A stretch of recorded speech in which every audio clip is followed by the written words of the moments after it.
Long before any ring announcer screams, "It's time," the UFC was only bar talk among boys. What would happen if you put a boxer in with a wrestler? Art Davie, who lives in Pahrump, wondered the same thing. The idea gained traction during the Vietnam War with his buddy's visit to Bangkok. He did an R&R in Bangkok, and he saw a bout between an Indian wrestler and a Thai boxer. That was it. He knew he had something, but others weren't so sure. TV, advertisers, even the MMA community rejected his outrageous idea. Everywhere I went with this, Chris, people said to me, "What else do you have?"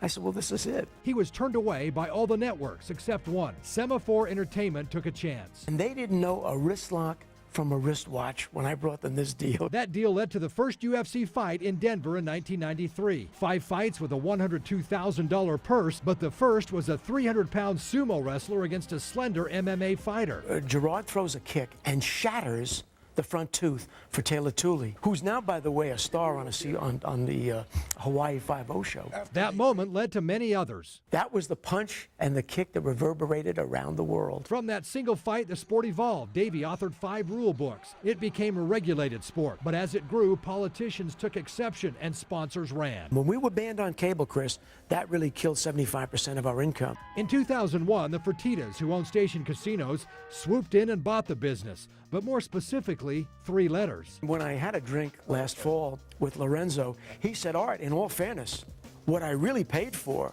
was those 3 letters, the UFC." A decision that has worked out pretty well for the Fertitta family. As for Art Davie, the creator, the visionary, And I love to tell the story at this point that I sold $1 billion business for $1 million.